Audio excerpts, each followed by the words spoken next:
Hi ಎಲ್ಲರಿಗೂ ನಮಸ್ಕಾರ, welcome back. So ಇವತ್ತು ನಾನು ಮೆಂತ್ಯ ಸೊಪ್ಪಿನ ಪರೋಟ ಮಾಡೋದು ಹೇಗೆ ಅಂತ ಹೇಳಿ ನಿಮ್ಮ ಹತ್ರ ತೋರಿಸ್ಕೊಡೋಕ್ಕೆ ಬರ್ತಾ ಇದ್ದೀನಿ. ನೋಡೋಣ ಬನ್ನಿ, ಅದಕ್ಕೆ ಏನೇನು ಬೇಕು, ಹೇಗೆ ಮಾಡೋದು ಎಲ್ಲ ಕಂಪ್ಲೀಟ್ ವಿಡಿಯೋ ಇದರಲ್ಲಿದೆ. ಆ್ಯಂಡ್ ದೆನ್ ಮೆಂತ್ಯ ಸೊಪ್ಪಿನ ಪರೋಟ ಅಂತಂದಾಗ ಎಲ್ಲರಿಗೂ ಒಂದಿದಾಗೋದು ಮೈದಾ ಹಿಟ್ಟಲ್ಲಿ ಮಾಡ್ತೀನಿ ಅಂತ. ಆದರೆ ನಾನು ಮೈದಾ ಹಿಟ್ಟಲ್ಲಿ ಮಾಡ್ತಾ ಇಲ್ಲ, ನಾನು ಮಾಡ್ತಿರೋದು ಗೋಧಿ ಹಿಟ್ಟಲ್ಲಿ. ಸೊ ತುಂಬ ಚೆನ್ನಾಗಿರುತ್ತೆ, ತುಂಬ ಟೇಸ್ಟಿಯಾಗಿರುತ್ತೆ. ಮಕ್ಕಳಾಗಲಿ ದೊಡ್ಡವರಾಗಲಿ ಎಲ್ಲರೂ ತಿನ್ಬೋದು. ತುಂಬ ಸಾಫ್ಟಾಗಿ ತುಂಬ ಚೆನ್ನಾಗಿ ಬಂದಿರುತ್ತೆ. ಅದಕ್ಕೆ ಏನೇನು ಬೇಕು ಬನ್ನಿ ಮಾಡೋಕ್ಕೆ ಅಂತ ನೋಡೋಣ ಇವಾಗ ನಾವು. ಸೊ ಈಗ ನಾನು 1 ಕಪ್ಪಷ್ಟು ಗೋಧಿ ಹಿಟ್ಟನ್ನ ತೊಗೊಂಡಿದ್ದೀನಿ. ನಾನಿಲ್ಲಿ ಅಳತೆಲಿ ತೋರಿಸೋದಕ್ಕೆ ನಿಮಗೆ 1 ಕಪ್ ತೊಗೊಂಡಿದ್ದೀನಿ, ಬಟ್ ನಿಮಗೆ ಎಷ್ಟು ಬೇಕೋ ಅಷ್ಟು ತೊಗೊಳ್ಳಿ. ಹಾಗೆ ನಾನು ಸ್ವಲ್ಪ ಎಣ್ಣೆ ತೊಗೊಂಡಿದ್ದೀನಿ, ಅಡುಗೆ ಎಣ್ಣೆ. ಅದಾದಮೇಲೆ 1/4 ಟೀ ಸ್ಪೂನಷ್ಟು ಗರಂ ಮಸಾಲ, ಅರಶಿನ ಪುಡಿ ಮತ್ತು ಜೀರಿಗೆ ತೊಗೊಂಡಿದ್ದೀನಿ ನಾನು. ಹಾಗೆ 4 ಹಸಿರು ಮೆಣಸಿನ್ಕಾಯಿ, 1-2 ಪೀಸ್ ಶುಂಠಿ ತೊಗೊಂಡಿದ್ದೀನಿ. ಹೀಗೆ 1 ಕಪ್ಪಷ್ಟು ಕೊತ್ತಂಬರಿ ಸೊಪ್ಪು. ಅದು ಕೊತ್ತಂಬರಿ ಸೊಪ್ಪು ಹಾಕೋದಕ್ಕೂ ತುಂಬ ಟೇಸ್ಟ್ ಚೆನ್ನಾಗಿರುತ್ತೆ ಅಂತ ಹೇಳಿ. ಹಾಗೆ ರುಚಿಗೆ ತಕ್ಕಷ್ಟು ಉಪ್ಪು. ಅದಾದಮೇಲೆ ನಾನು ಒಂದು ಅರ್ಧ ಕಪ್ಪಷ್ಟು ಕಡಲೆ ಹಿಟ್ಟನ್ನ ತೊಗೊಂಡಿದ್ದೀನಿ ನಾನಿಲ್ಲಿ. ಅದು ಮತ್ತು ನೆಕ್ಸ್ಟ್ 1 ಕಪ್ಪಷ್ಟು ಚಿಕ್ಕದಾಗಿ ಕಟ್ ಮಾಡಿ ಇಟ್ಕೊಂಡಿರೋ ಮೆಂತ್ಯ ಸೊಪ್ಪನ್ನ ತೊಗೊಂಡಿದ್ದೀನಿ ನಾನು 1 ಕಪ್ಪು. ಹಾಗೆ ಸ್ವಲ್ಪ ಬೆಳ್ಳುಳ್ಳಿ, ನಮಗೆ ಎಷ್ಟು ಬೇಕು ಬೆಳ್ಳುಳ್ಳಿ ಅಷ್ಟು. ಸೊ ಇವಾಗ ಬನ್ನಿ ಮಾಡೋದು ಹೇಗೆ ನೋಡೋಣ. ಈಗ ನಾನು ಒಂದು ಬಾಣಲಿಗೆ ನಾನು ಇವಾಗ ಏನು ಹಾಕ್ಕೊಳ್ತಿದ್ದೀನಿ ಅಂದರೆ ಗೋಧಿ ಹಿಟ್ಟನ್ನ ಹಾಕ್ಕೊಳ್ತಿದ್ದೀನಿ. ನಾನು ನಿಮಗಲ್ಲಿ ತೋರಿಸೋದಕ್ಕೆ ಜಸ್ಟ್ 1 ಕಪ್ನ ತೋರಿಸ್ದೆ, ಬಟ್ ನೀವು ಅದನ್ನು ಮಾಡಬೇಕಾದ್ರೆ ನಿಮಗೆ ಎಷ್ಟು ಬೇಕು ಅಷ್ಟು ಗೋಧಿ ಹಿಟ್ಟನ್ನ ಹಾಕ್ಕೊಳ್ಳಿ. ನಾನಿಲ್ಲಿ 4 ಕಪ್ಪಷ್ಟು ಗೋಧಿ ಹಿಟ್ಟು ಹಾಕಿದ್ದೀನಿ. ಹಾಗೆ ನಾನು ಅರ್ಧ ಕಪ್ ಏನು ಕಡಲೆ ಹಿಟ್ಟು ಇಟ್ಕೊಂಡಿದ್ದೆ ಅದನ್ನು ಹಾಕ್ಕೊಂಡಿದ್ದೀನಿ ನಾನಿಲ್ಲಿ. ಅದಾದಮೇಲೆ ನಾನು ಅರಶಿನ ಪುಡಿ, ಜೀರಿಗೆ ಮತ್ತು ಗರಂ ಮಸಾಲ 3 ಕೂಡ ಹಾಕ್ಕೊಂಡೆ ನಾನು.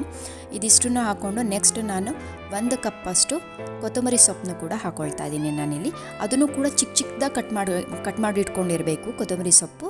ಆಮೇಲೆ ಅದ್ರದ್ದು ದಂಟೇನೂ ಇರಬಾರ್ದು. ಹಾಗೆ ಮೆಂತ್ಯ ಸೊಪ್ಪನ್ನು ಕೂಡ ಹಾಕ್ಕೊಂಡೆ, ಅದ್ರದ್ದು ಅಷ್ಟೇ ದಂಟೆಲ್ಲೂ ಸಿಕ್ಕಬಾರ್ದು, ಸೊಪ್ಪು ಮಾತ್ರ ಇರಬೇಕು.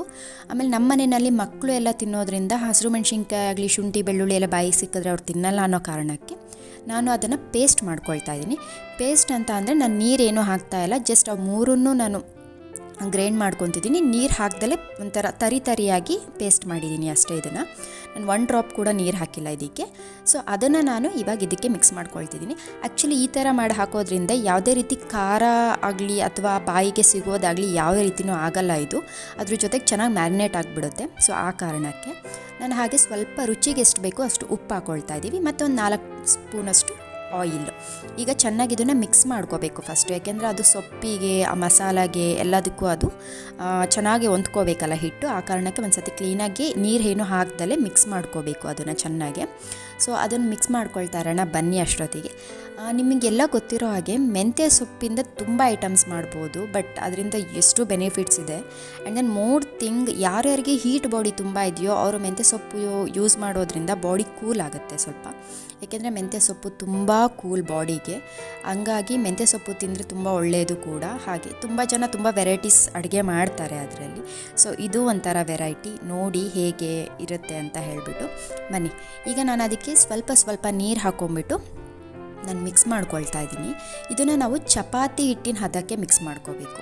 ನೀವು ಸ್ವಲ್ಪನೇ ಎಣ್ಣೆ ಹಾಕಬೇಡಿ ಮಧ್ಯದಲ್ಲೆಲ್ಲೂ ಕೂಡ. ಸ್ವಲ್ಪ ನೀರನ್ನ ಆ್ಯಡ್ ಮಾಡ್ತಾ ನೀವು ಚಪಾತಿ ಹಿಟ್ಟು ಹೇಗೆ ನಾವು ನಾದ್ಕೊಳ್ತೀವಲ್ಲ ಆ ಲೆವೆಲಿಗೆ ನೀವು ಚಪಾತಿ ಹಿಟ್ಟಿನ ಥರಕ್ಕೆ ಮಾಡ್ಕೋಬೇಕು. ಅದು ನಿಮಗೆ ಯೆಲ್ಲೋ ಕಲರಲ್ಲೇ ಬರುತ್ತೆ. ಫುಲ್ಲಿ ಮಿಕ್ಸ್ ಎಲ್ಲ ಆದಮೇಲೆ ನೋಡಿ ನಾನು ತೋರಿಸ್ತೀನಿ ಈಗ. ಸೊ ಈ ಥರ ಯೆಲ್ಲೋ ಕಲರಲ್ಲಿ ಬರುತ್ತೆ, ಯಾಕೆಂದರೆ ನಾವು ಅರಶಿನ ಪುಡಿ ಹಾಕಿರ್ತೀವಲ್ಲ ಅದಕ್ಕೆ. ಬಟ್ ತುಂಬ ಚೆನ್ನಾಗಿ ಅನಿಸುತ್ತೆ, ಯಾಕೆಂದರೆ ಇದೊಂಥರ ಬೇರೆ ಥರ. ಮಕ್ಳಿಗೆ ಗೋಧಿ ಹಿಟ್ಟಿಂದ ಮಾಡಿದ್ದೀವಿ ಅಂತಲೂ ಅನಿಸಲ್ಲ, ಮೈದಾ ಅಂತಲೂ ಅನಿಸಲ್ಲ, ಒಂಥರ ಡಿಫ್ರೆಂಟ್ ಅಂತ ಅನಿಸುತ್ತೆ. ಸೊ ಹಾಗಾಗಿ ಸೊ ಈ ಥರ ಒಂದು ಚೆನ್ನಾಗಿ ಕಲಿಸ್ಕೋಬೇಕು.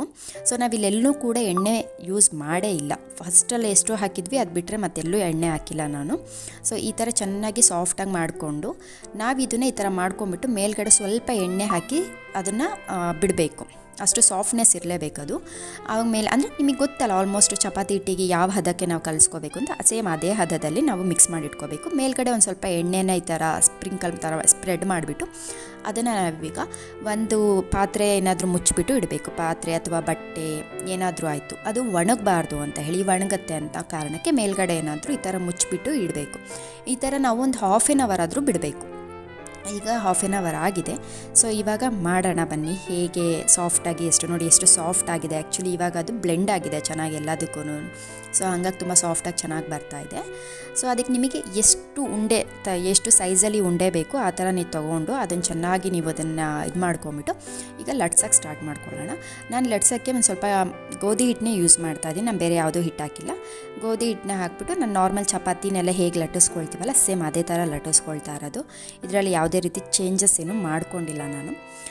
ತುಂಬ ಚೆನ್ನಾಗಿ ಅನಿಸುತ್ತೆ, ಯಾಕೆಂದರೆ ತುಂಬ ಕಲರ್ಫುಲ್ ಆಗಿರುತ್ತೆ. ಮೆಂತ್ಯ ಸೊಪ್ಪಿನ ಬಾತೆಲ್ಲ ಮಾಡಿದಾಗ ಮಕ್ಕಳು ಮೆಂತ್ಯ ಸೊಪ್ಪನ್ನ ಎತ್ತಿಡ್ತಾರೆ, ನಂಗೆ ಬೇಡ, ನಂಗೆ ಚೆನ್ನಾಗಿ ಇಷ್ಟ ಆಗಲ್ಲ ಅಂತೇಳಿ.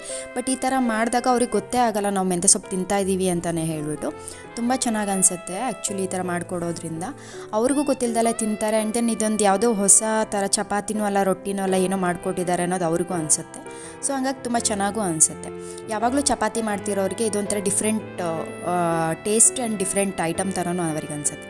ಸೊ ಈಗ ನಾನು ಒಂದು ಸ್ವಲ್ಪ ರೌಂಡ್ ಮಾಡಿಕೊಂಡು ಅದಕ್ಕೆ ಸ್ವಲ್ಪ ಎಣ್ಣೆ ಹಾಕಿಬಿಟ್ಟು ನಾನು ಮತ್ತೆ ಅದನ್ನು ಟ್ರಯಾಂಗ್ಯುಲರ್ ಶೇಪಲ್ಲಿ ಇಟ್ಕೊಂಡ್ಬಿಟ್ಟು ನಾನಿವಾಗ ಅದನ್ನು ಮತ್ತೆ ಲಟ್ಟಿಸ್ಕೊಳ್ತಾ ಇದ್ದೀನಿ ಬಂದುಬಿಟ್ಟು. ನಾನು ಈ ಥರ ಎಣ್ಣೆ ಹಾಕಿ ಮಾಡ್ತಿದ್ದೀವಲ್ಲ, ಇದು ಆ್ಯಕ್ಚುಲಿ ಲೇಯರ್ಸ್ ಬರಲಿ ಅಂತ ನಾನು ಈ ಥರ ಮಾಡ್ಕೊಳ್ತಾ ಇರೋದು. ಇವಾಗ ಈ ಥರ ಮಾಡ್ಕೊಳ್ತಿರೋದ್ರಿಂದ ನೀವು ನಾರ್ಮಲ್ ಚಪಾತಿಗೂ ಕೂಡ ನೀವು ಆ ಥರ ಮಾಡ್ಕೋಬೋದು. ಈ ಥರ ಎಣ್ಣೆ ಎಲ್ಲ ಹಾಕಿಬಿಟ್ಟು ನೀವು ಮೇಲ್ಗಡೆ ಎಣ್ಣೆ ಹಾಕಲ್ಲ ಅಂದರೆ ಡ್ರೈ ತಿಂತೀವಿ ಅಂದರೆ ಒಳಗಡೆ ನೀವು ಸ್ವಲ್ಪ ಎಣ್ಣೆ ಹಾಕಿ ಲಟ್ಟಿಸ್ಕೋಬೋದು ಆ ಥರ. ಅವಾಗ ತುಂಬ ಚೆನ್ನಾಗಿ ಅನಿಸುತ್ತೆ, ಉಬ್ಬುತ್ತೆ. ಮತ್ತು ಚಪಾತಿ ಮಾಡಿದಾಗ ನೀವು ಅದು ಈ ಥರ ಮಾಡಿದಾಗ ಉಬ್ಬುತ್ತೆ ಬಂದುಬಿಟ್ಟು. ಸೊ ಆ ಕಾರಣಕ್ಕೆ ತುಂಬ ಚೆನ್ನಾಗೂ ಅನಿಸುತ್ತೆ. ನಾನು ಸ್ವಲ್ಪ ಇದೇ ಥರ ನೋಡಿ ಎರಡೂ ಸೈಡು ಬೇಯಿಸ್ಬೇಕಾದ್ರೂ ಸ್ವಲ್ಪ ಆಯಿಲ್ನ ಹಾಕ್ತಿದ್ದೀನಿ. ನಿಮ್ಮ ಚಾಯ್ಸು, ನೀವು ಆಯಿಲಾದರೂ ಹಾಕ್ಕೋಬೋದು, ತುಪ್ಪನಾದರೂ ಹಾಕ್ಕೋಬೋದು, ಬೆಣ್ಣೆನಾದರೂ ಹಾಕ್ಕೋಬೋದು ನೀವಿಲ್ಲಿ. ಸೊ ನಾನು ಮಾತ್ರ ಇಲ್ಲಿ ಆಯಿಲ್ ಯೂಸ್ ಮಾಡ್ತಾಯಿದ್ದೀನಿ. ತುಪ್ಪ ಬೆಣ್ಣೆ ಎರಡೂ ಬೇಡ ಅಂಥೇಳಿ ಆಯಿಲ್ ಯೂಸ್ ಮಾಡ್ತಾಯಿದ್ದೆ ಅಷ್ಟೇ ನಾನಿಲ್ಲಿ. ಸೊ ನೋಡಿ ಆಲ್ರೆಡಿ ಒಂದು ಪರೋಟ ಆಗಿದೆ, ಈಗ ಎರಡನೇ ಪರೋಟ ಮಾಡ್ತಾಯಿದ್ದೀನಿ ನಾನಿಲ್ಲಿ. ಸೊ ನಾನಿಲ್ಲಿ ಅದನ್ನು ಫೋಲ್ಡ್ ಮಾಡ್ಕೊಳ್ಳೋ ರೀತಿನ ಚೇಂಜ್ ಮಾಡಿದೆ ಈ ಪರೋಟದಲ್ಲಿ ನಾನು ಸ್ವಲ್ಪ. ಸೊ ಇದು ಸ್ವಲ್ಪ ರೌಂಡ್ ಶೇಪಲ್ಲಿ ಬರುತ್ತೆ, ಅದು ನಿಮಗೆ ರೆಕ್ಟ್ಯಾಂಗ್ಯುಲರ್ ಶೇಪಲ್ಲಿ ಬರುತ್ತೆ. ಸೊ ಹಾಗಾಗಿ ತುಂಬ ಚೆನ್ನಾಗಿರುತ್ತೆ ಆ್ಯಕ್ಚುಲಿ, ತುಂಬ ಟೇಸ್ಟ್ ಸಕ್ಕತ್ತಾಗಿರುತ್ತೆ. ಇದಕ್ಕೆ ಏನು ಯಾವುದ್ರ ಜೊತೆ ಬೇಕಾದ್ರೂ ಕಾಂಬಿನೇಷನಲ್ಲಿ ತುಂಬ ಚೆನ್ನಾಗಿರುತ್ತೆ. ಬಟ್ ನಾವು ಮೊಸರು ಉಪ್ಪಿನಕಾಯಿಲೂ ತಿನ್ಬೋದು, ಅಥವಾ ನಾರ್ಮಲ್ ಸಬ್ಜಿ ಯಾವುದಾದ್ರೂ ಇದ್ದರೂ ಅದರಲ್ಲೂ ತಿನ್ಬೋದು. ಸೊ ನೋಡಿ ಆಲ್ರೆಡಿ ಇದು ಕೂಡ ರೆಡಿಯಾಗಿದೆ. ಎಷ್ಟು ಚೆನ್ನಾಗಿ ಉಪ್ತಾ ಇತ್ತು ಅದು ಆ್ಯಕ್ಚುಲಿ. 2 ಮಾಡಿದ್ದೀನಿ, ತುಂಬ ಚೆನ್ನಾಗಿ ಬಂದಿದೆ. ಬನ್ನಿ ಇವಾಗ ಅದ್ರ ಜೊತೆಗೆ ಏನೇನು ಕಾಂಬಿನೇಷನ್ ಮಾಡ್ಕೊಂಡಿದ್ದೀವಿ ಅಂತ. ಸೊ ನಾವು ಸ್ವಲ್ಪ ಮೊಸರು ಹಾಗೆ ಸ್ವಲ್ಪ ಉಪ್ಪಿನಕಾಯಿ, ನನ್ನ ಹಸ್ಬೆಂಡಿಗೆ ಈ ಥರ ಇದ್ದರೆ ತುಂಬ ಇಷ್ಟ. ಸೊ ಹಾಗಾಗಿ ಈ ಥರ ಮಾಡಿದ್ದೆ ನಾನು. ನೀವು ನೋಡಿ ಮಾಡ್ಕೊಳ್ಳಿ, ತಿನ್ನಿ, ಹಂಗೆ ಎಂಜಾಯ್ ಮಾಡಿ ಅಂತ ಹೇಳ್ತಾ ಇದ್ದೀನಿ. Thank you for watching my videos. Thank you so much.